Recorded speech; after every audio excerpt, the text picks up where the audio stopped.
रायगडच्या पालकमंत्री पदाचा तिढा आता सुटल्याचे संकेत राज्याचे मंत्री भरत गोगावले यांनी दिले आहेत।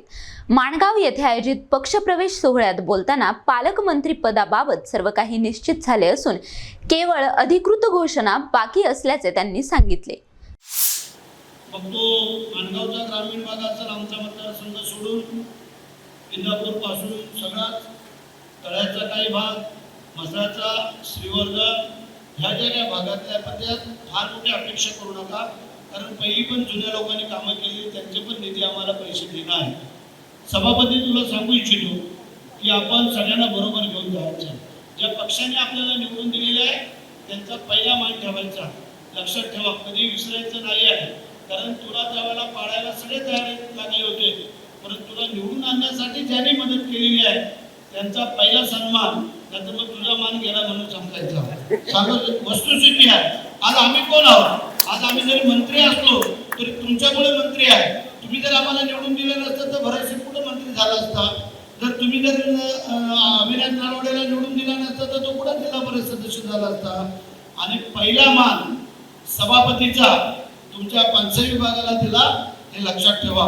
नंतर पहिला मान आम्हाला दोन्ही त्या भागामध्ये देणं होतं, परंतु आम्ही नाही, आम्ही सांगितलं ज्या अटीतटीच्या लढतीमध्ये त्या तुम्ही लोकांनी जी काही मेहनत घेतली रात्रंदिवस, आणि म्हणून एका शेतकऱ्याच्या मुलग्याला निवडून देऊन त्याला आपण सभापती केलेला आहे।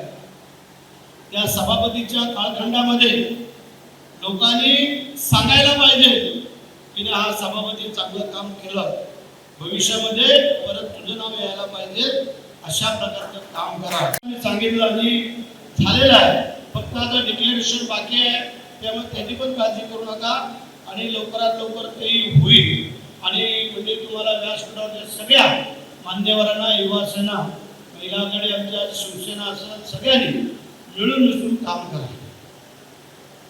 जे काय ज्येष्ठ मंडळी आहेत, वरच्या पदाचे आहेत, त्यांनी खालच्या पदाला बरोबर घेऊन जायचं आहे।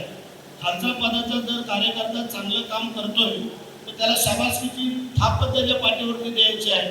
त्याच्यावरती नाक मोडायचं नाही, कान मोडायचं नाही, तर त्याचं नाक मोडून टाकलं मी, लक्षात ठेवा। त्याचं कारण आहे, जर काही कार्यकर्ते जर तुमच्या मनापासून काम करताय तर तुम्ही मोठ्या लोकांनी आपण त्यांना बरोबर घेऊन जाऊन त्यांना गाईडलाईन्स करा, मार्गदर्शन करा। चुकत असेल कान भरून सांगा हे चुकतंय, दोन भाऊ। प्रतिनिधी NTV न्यूज मराठी, रायगड।